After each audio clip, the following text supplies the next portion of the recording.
kubur. Dijawab terus, kubur. Kamu tahu tak, orang yang masuk ni, orang yang menghidupkan dua amalan.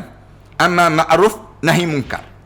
Yang masuk dalam kubur ni, bukan sembarangan ni. Bukan, kamu jangan sedap-sedap je, kamu tengkin-tengkin dia.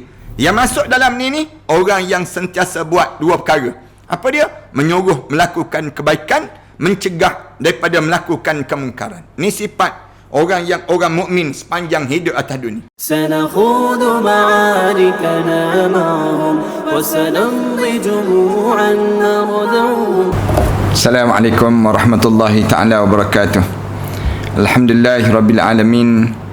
Wassalatu wassalamu ala asyrafil anbiya'i wal mursalin wa ala alihi wa sahbihi ajma'in. Subhanaka la ilma lana illa ma 'allamtana innaka antal alimul hakim. Rabbi shrah li sadri wa yassir li amri wahlul 'uqdatam min lisani yafqahu qawli. Rabbi yassir wa la tu'assir wa tammim bil khair, amma ba'd. Para penonton dan sahabat-sahabat yang dihormati sekalian, pertamanya marilah sama-sama kita mengaturkan rasa syukur yang tak terhingga kepada Allah. Kerana pada malam yang baik ini kita masih lagi diberi peluang oleh Allah untuk kita sama-sama berbicara tentang saat mana jenazah kita ataupun jasad kita mula dimasukkan di dalam kubur. Di waktu itu apa yang kita akan alami dan bagaimana keadaan kita di saat yang demikian. Cerita kita ni dah masuk sampai peringkat di mana kita memasuki alam yang ketiga dalam perjalanan hidup kita. Perjalanan hidup kita ni Allah jadikan untuk kita hidup di 5 alam yang saya ulang banyak kali pada tuan-tuan supaya kita boleh faham bahawa alam yang kita berada sekarang ini baru alam yang kedua. Sekejap lagi kita akan masuk alam yang ketiga. Alam ketiga dipanggil alam barzah. Alam barzah tu kita hidup ke tak hidup, kita hidup. Ini keimanan yang mesti sentiasa kita jelmakan dalam jiwa kita. Jangan kita simpan keimanan kita ini dan keyakinan kita ini dalam keadaan kita membuat tak reti saja terhadap yang kita akan hidup di alam yang ketiga yang disebut dengan alam barzah. Alam pertama kita hidup dalam alam kandungan ibu. Kemudian alam kedua kita hidup dalam alam fana, alam yang kita berada sekarang ini. Alam ketiga kita akan hidup lagi di alam yang ketiga dipanggil alam barzah. Alam yang sekejap lagi kita akan sampai. Lepas pada alam barzah kita akan hidup lagi di alam yang keempat. Alam keempat dipanggil alam mahsyar. Lepas pada kita hidup di alam mahsyar, kemudian kita akan hidup lagi di alam yang kelima, alam sa'idun aw saqiyun, alam bahagia ataupun alam celaka. Sahabat-sahabat sekalian, kalau mana kita sampai kepada alam yang ketiga dipanggil alam barzah itu, kedengaran kata-kata kubur pada diri kita. Kubur akan bercakap dengan manusia sewaktu mana jasad kita mula diletakkan di dalam kubur ini. Orang yang sudah mati itu kadang-kadang berbicara dengan bahasa lisan, bahasa lidah. Kadang-kadang dia akan bercakap dengan bahasa sikap yang keluar daripada mulut, daripada sikap mereka. Bahasa sikap lebih jelas untuk dipahami oleh sesama orang yang sudah mati. Dia tidak lagi ditunjukkan dengan bahasa lidah, tapi di bahasa tubuh badan, pergerakan tubuh badan itu. Dan yang ni lebih jelas untuk dipahami sesama orang yang sudah mati. Seperti bahasa lidah yang lebih mudah dipahami oleh orang-orang yang masih hidup. Kita kan waktu mana kita hidup ni, kalau orang bercakap dengan kita dengan bahasa lidah, kita lebih senang untuk kita faham dibandingkan dengan bahasa sikap. Bila kita masuk dalam kubur, Allah tak jadikan pada kita bercakap dengan lidah, tapi bercakap dengan bahasa badan. Bahasa sikap kita ni jauh lebih kuat dibandingkan dengan keadaan yang kita bercakap dengan bahasa lidah. Bagaimana keadaan itu? Rasulullah sallallahu alaihi wasallam bersabda dalam hadis yang Rasulullah sallallahu alaihi wasallam sebut. Hadis ni diriwayatkan oleh Ibnu Abi Ad-Dunya. Disebut ketika jenazah diletakkan dalam kubur, Rasulullah cerita, maka kubur berkata kepadanya. Kubur ni akan sebut pada dia, celaka kamu wahai anak Adam. Kubur ni akan sebut kata-kata yang keluar daripada kubur, dia akan sebut, celaka kamu wahai anak Adam. Apa yang membuatkan kamu berpaling daripada memikirkan aku? Bila masuk dalam kubur tu, letak je jenazah dalam kubur tu, tanah ni bercakap terus. Tanah kubur kita ni akan cakap terus, celaka kamu anak Adam. Kenapa kamu sampai peringkat kamu tak boleh ingat pada aku ni sendiri?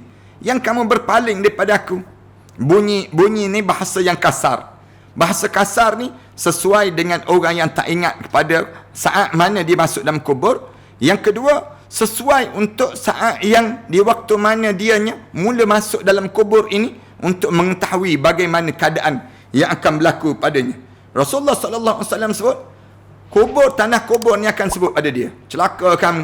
Apa benda yang menyebabkan kamu jadi tak memikirkan aku, sehingga kan kamu tak fikir yang kamu akan masuk dalam kubur ini? Apakah kamu belum tahu bahawa aku adalah rumah fitnah? Kubur ni tanya terus.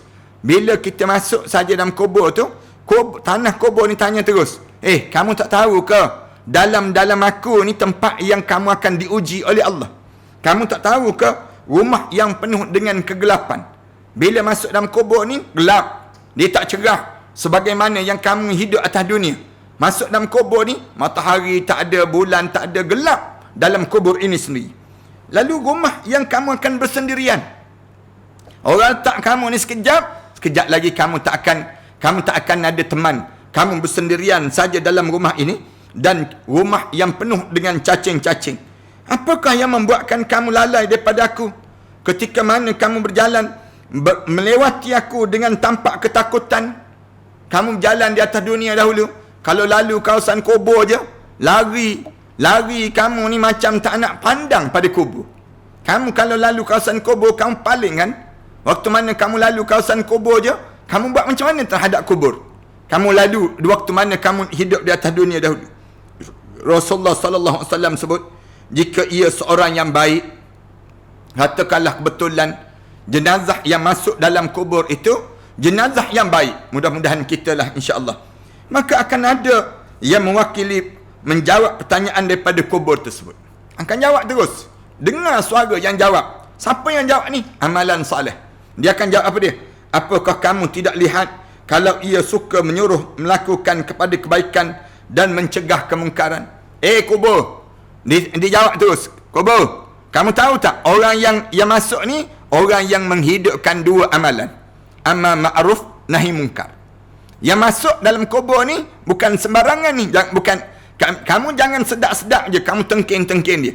Yang masuk dalam ni orang yang sentiasa buat dua perkara. Apa dia? Menyuruh melakukan kebaikan, mencegah daripada melakukan kemungkaran. Ni sifat orang mukmin sepanjang hidup atas dunia. Dua-dua sifat ni mesti ada pada diri kita, para hadirin sekalian. Kalau kita nak suruh selamatlah, bila kata-kata kubur mula berbicara dengan setiap di kalangan umat manusia ini.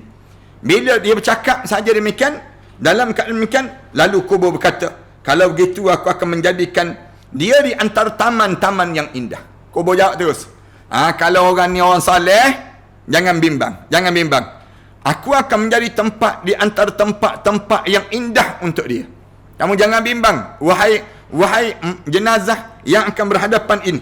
Jasadnya akan bersinar cemerlang. Sekejap lagi jasad dia ni akan bersinar cemerlang, dan ruhnya akan naik kepada Allah Ta'ala dengan keadaan yang penuh dengan keamanan.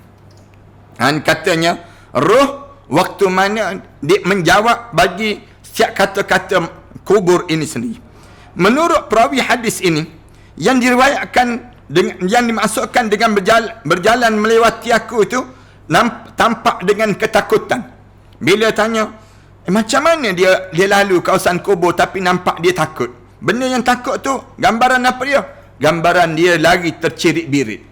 Katanya alim ulama, orang ni kebanyakan bila lalu kawasan kubur, dia jadi lain terus. Laju je, cepat je dia. Tak nak ambil pengajaran daripada apa yang berlaku dalam kubur ini sendiri.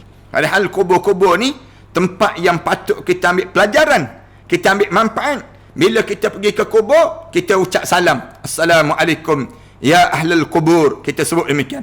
Bila kita sebut Assalamualaikum pada ahlul kubur ni, seluruh ahli kubur tu jawab, Waalaikumsalam warahmatullahi ta'ala wabarakatuh.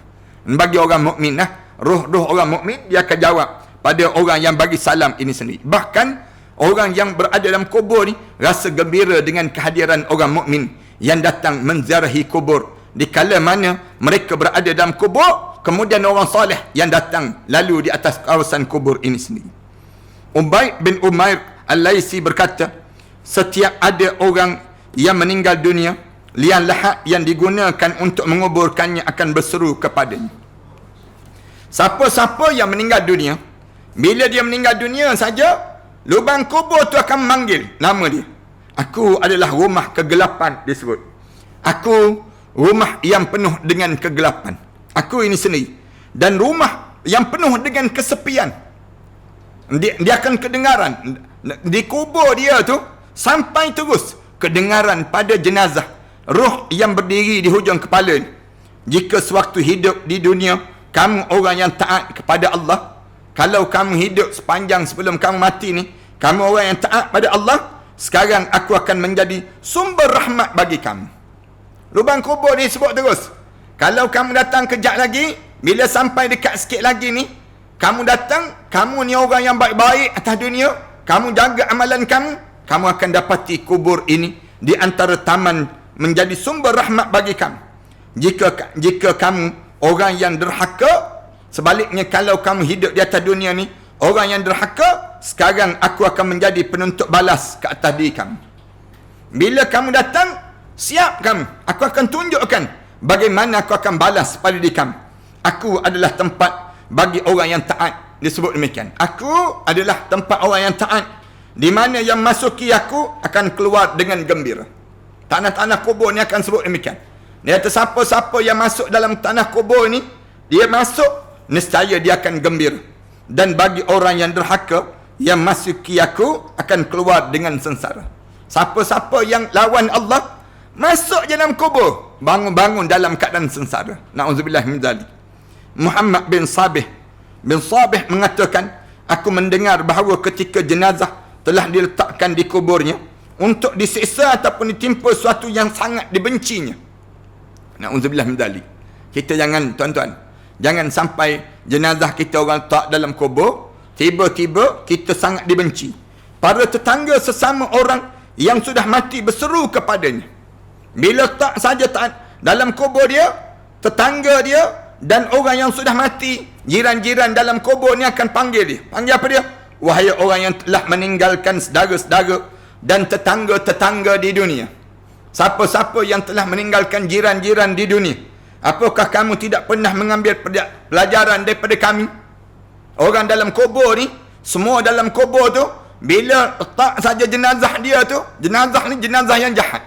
Bila letak saja jenazah tersebut dalam keadaan demikian, lalu dikatakan pada dia, disebut pada dia, dikatakan pada dia, tidakkah kamu di kalangan kamu tak mengambil pelajaran daripada kami? Kamu tak belajar ke daripada kami? Kamu tak ambil manfaat ke daripada kami? Dikatakan pada dia demikian. Apakah tidak pernah terlintas dalam fikiran kamu bahawa kamu pasti akan menyusul dan bergabung dengan kami? Kamu tak pernah ke? Kamu tak pernah fikir ke yang kamu ni sendirinya pasti akan menyusul dan bergabung dengan kami?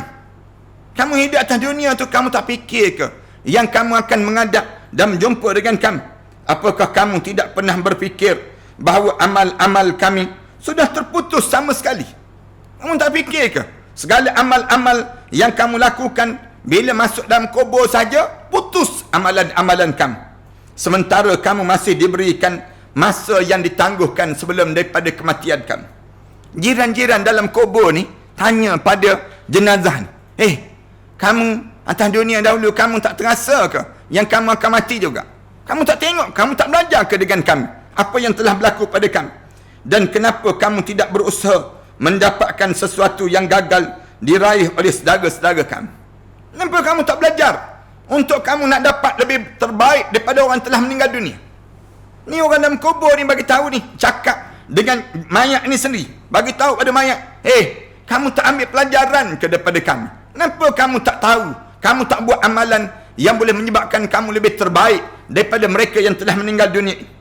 Kemudian bumi di mana ia berada juga berseru kepadanya.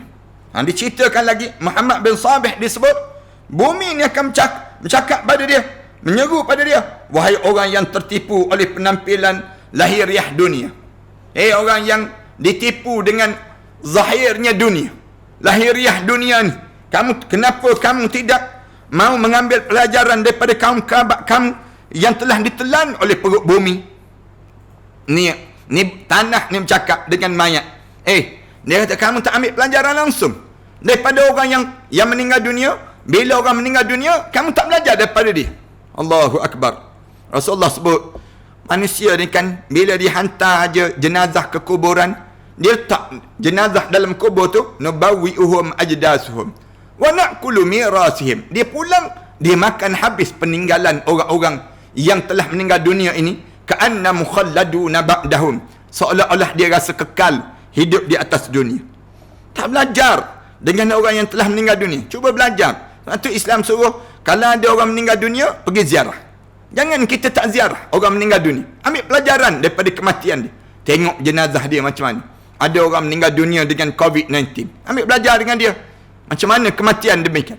Ada orang yang meninggal dunia dalam keadaan yang sujud. Ada orang sedang meninggal dunia sedang baca Quran. Sedang baca Quran. Kita pula kita. Bila kita menghadap di hadapan Allah, iaitu orang yang telah terpedaya oleh dunia sebelum daripada kami.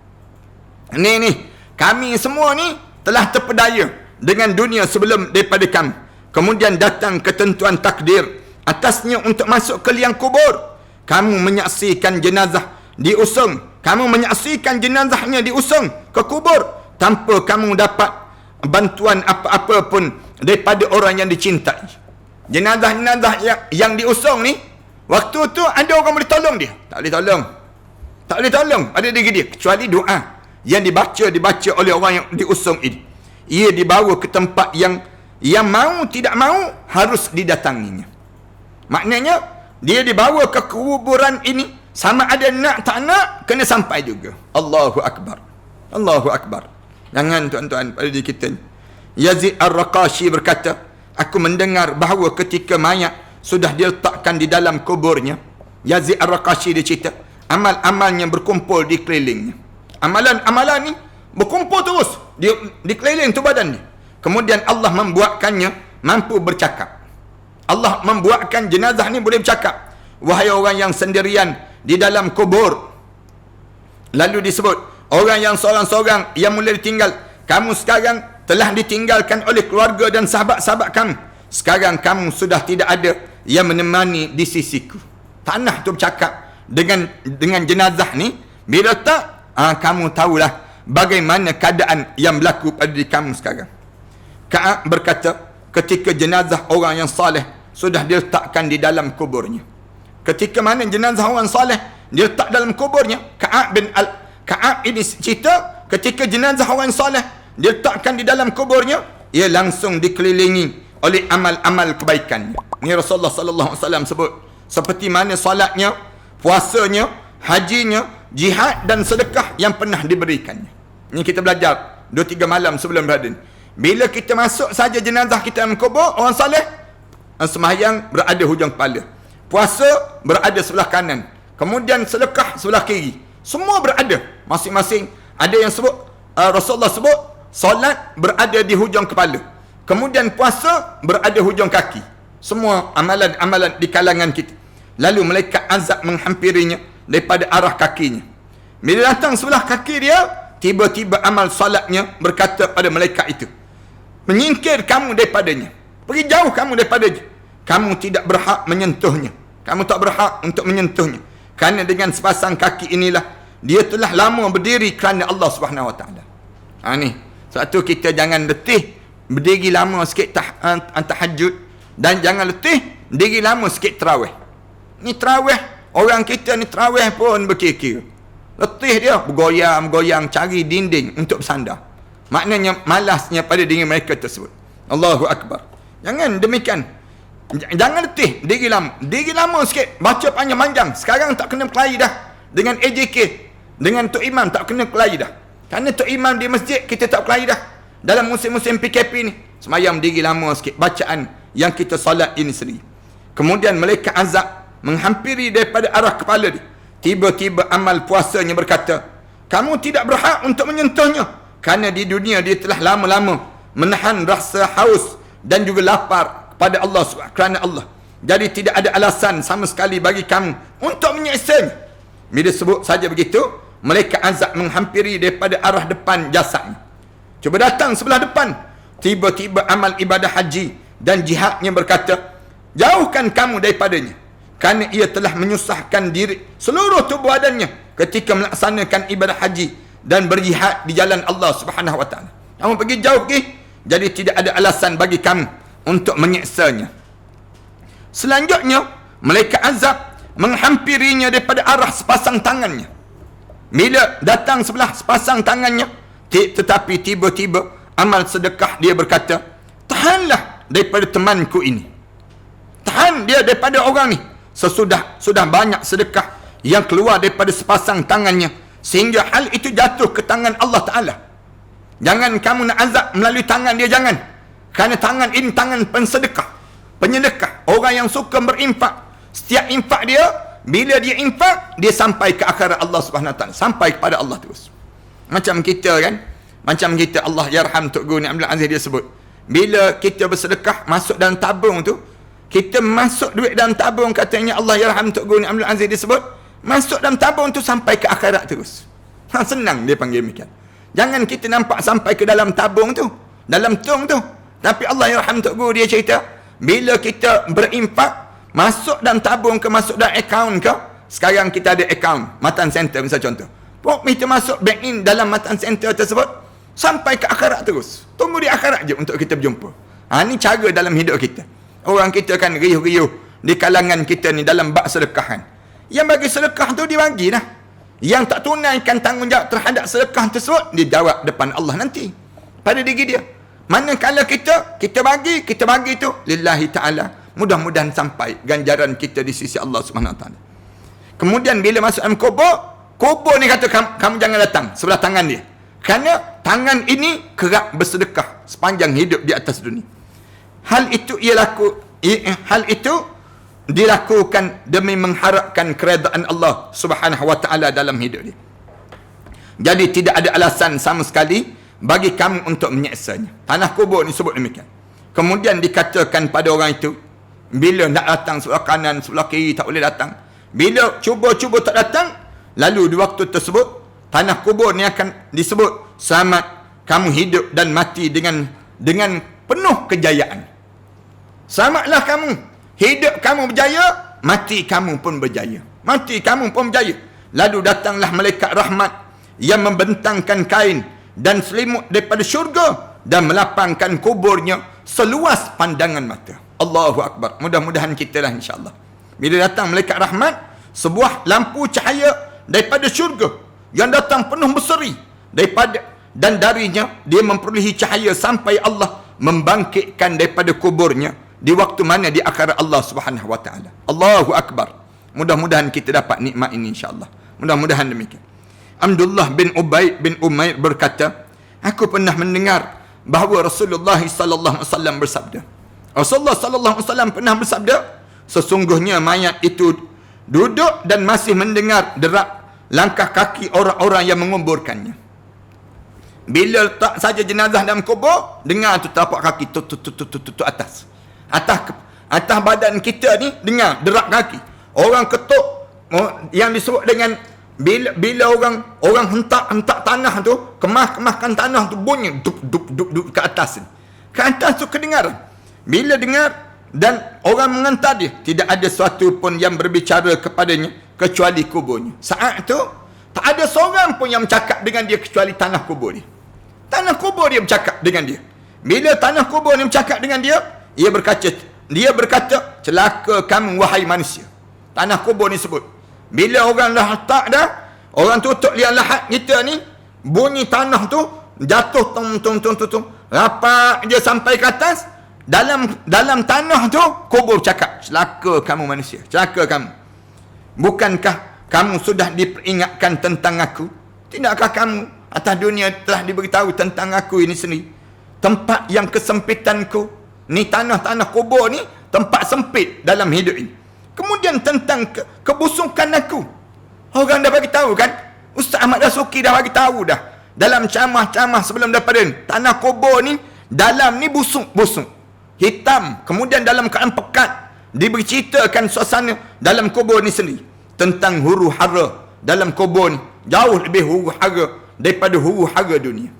Kita tengok atas dunia ni kelam kabut kan.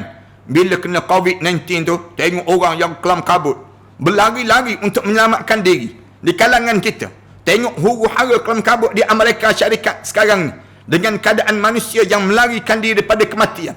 Takut di kalangan manusia ni sendiri. Tak ada lebih takut bila masuk dalam kubur. Huru hara dalam kubur jauh lebih dahsyat daripada huru hara waktu mana hidup di atas dunia ini sendiri. Tentang cacing-cacingku dalam tanah ni ada ulat-ulat. Sekejap lagi keluar ulat daripada tu badan kamu. Bang semacam tu badan kamu. Lalu apakah yang telah kamu persiapkan untuk saat kematian kamu dan dimasukkan ke dalam kubur ini? Hadis ini diriwayatkan oleh Ibn Abi Ad-Dunya yang menceritakan tentang mengenai bagaimana dalam keadaan kubur ini sendiri. Ini suasana yang akan berlaku tuan-tuan dalam kata-kata kubur terhadap orang yang masuk dalam kubur. Dan kita ni diajar supaya bersiap sepanjang masa. Sewaktu mana kita hidup sekarang ni, jangan kita ni hidup dalam keadaan lara dan leka. Jangan. Fokuskan sikit hidup kita ni, biar kita ni bersiap untuk saat dalam kubur nanti. Bila masuk dalam kubur, bagaimana keadaan kita dalam kubur. Dan kubur kita ni akan menjadi taman-taman syurga kah? Ataupun menjadi kawah kepada kawah-kawah neraka itu sendiri. Terima kasih di atas kesempatan yang baik. Pada malam yang baik ini kita sambung lagi cerita tentang mengenai dalam kubur, malam-malam yang seterusnya, malam-malam di alam barzah. Suasana apa yang kita kena lalui di saat mana kita berada di alam barzah, dan insya-Allah kita akan cerita suasana ini supaya kita sentiasa bersiap sedia sepanjang masa dalam hidup kita untuk kita ni berada dalam keadaan yang akan dipanggil menghadap di hadapan Allah Subhanahu Wa Taala. Terima kasih sekali lagi di atas kesempatan yang baik ini. Mudah-mudahan Allah jadikan kita di kalangan hamba-hamba Allah yang salih di kalangan kita ini sendiri. Aku qouli hadza astaghfirullah li wa lakum. Wassalamualaikum warahmatullahi taala wabarakatuh. Bismillahirrahmanirrahim. Alhamdulillahirabbil alamin. Wassalatu wassalamu ala asyrafil anbiya'i wal mursalin wa ala alihi wa sahbihi ajma'in. Rabbana iftah bainana wa bain qaumina bil haqq wa anta khairul fatihin. Allahumma inna na'udzubika min ilmin la yanfa'. ومن قلب لا يخشع ومن نفس لا تشبع ومن دعاء لا يسمع ربنا ظلمنا أنفسنا وإن لم تغفر لنا وترحمنا لنكون من الخاسرين اللهم عليك من ظلمنا اللهم عليك من ظلمنا اللهم عليك من ظلمنا Ya Allah, ke atas kamu lah siapa yang melakukan khianat pada kami, ya Allah. Kami serahkan pada kamu, ya Allah. Allahumma alaika man zalamana. Kami serahkan pada kamu, ya Allah, siapa yang mengkhianati kami, ya Allah. Allahumma alaika man zalamana. Ya Allah, kami serahlah pada kamu, ya Allah, bagi siapa yang melakukan khianat pada kami ini, ya Allah. Rabbana alaika tawakkalna wa ilaika anabna wa ilaikal masir. Rabbana ja'alna muqimas salah wa min dhurriyyatina rabbana wa taqabbal du'a. Rabbana atina fid dunya hasanah wa fil akhirati hasanah wa qina adzabannar. Sallallahu ala Muhammad wa ala alihi wa sahbihi wasallam. Alhamdulillahirabbil alamin. Kita masih lagi dalam mengagihkan sumbangan Cakna Asnaf. Tuan-tuan yang ada kelapangan, tuan-tuan boleh bantu kami. Saya macam biasalah sejak daripada dah lebih kurang 11 tahun dah kerja-kerja begini. Saya umum, walaupun ada orang perli, nombor akaun mana, nombor akaun, orang sebut demikian. Macam-macam gaya. Saya sebut, kita buat kerja kerana Allah. Tuan-tuan yang nak infak, tuan-tuan infak. Tuan-tuan yang tak nak infak, terpulang, kita pun tak marah. Tak ada siapa pun nak marah. Ada kalangan kita. Dan kita buat kerja kerana Allah. Setakat ininya, alhamdulillah, kita telah bangunkan lebih kurang 5 buah sekolah tahfiz, 6 buah sekolah tahfiz dan 1 college yang sedang kita bangunkan. Alhamdulillah, kita buat kerja dalam hidup kita ni. Mudah-mudahan Allah jadikan kebaikan yang berterusan. Antaranya kita sebarkan kit dapur. Tuan-tuan bolehlah masukkan dalam mana-mana akaun Maybank, Matan Center tu. Kemudian lepas pada tersebut, tuan-tuan maklumkan dalam akaun tersebut, bagi tahu pada 0136171941 untuk kita tujuan pengagihan sumbangan tadi, untuk kita nak agihkan demikian. Ada tuan-tuan nak pergi terus ke laman tu Matan Center on pay yang ada dekat skrin tu pun, tuan-tuan boleh tekan yang tu insya-Allah dia akan pergi ke mana-mana akaun yang ada tersebut insya-Allah. Terima kasih semua. Aku qouli hadza astaghfirullah li wa lakum. Wassalamualaikum warahmatullahi taala wabarakatuh. Bismillahirrahmanirrahim. Alhamdulillahi alamin. Wassalatu wassalamu ala asyrafil anbiya'i wal mursalin wa ala alihi wa sahbihi ajma'in. Rabbana iftah bainana wa baina qaumina bil haqq wa anta khairul fatihin. Rabbana zalamna anfusana wa illam taghfir lana wa tarhamna lanakunanna minal khasirin. Rabbana atina fid dunya hasanah wa fil akhirati hasanah wa qina adzaban nar. Alhamdulillahi rabbil alamin.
Satu impian, aku ingin jadi hafiz Quran. Ku akan bertahan walau sulit melelahkan. Allah beri aku kekuatan. Ku impikan sepasang mahkota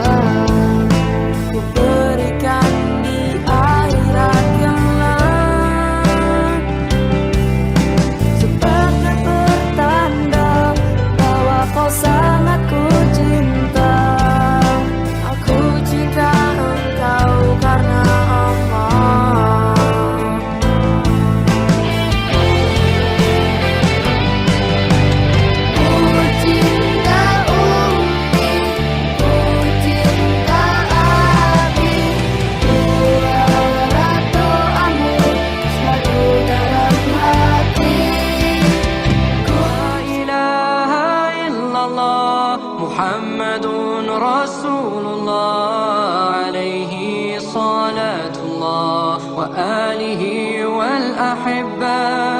La ilaha illallah Muhammadun Rasulullah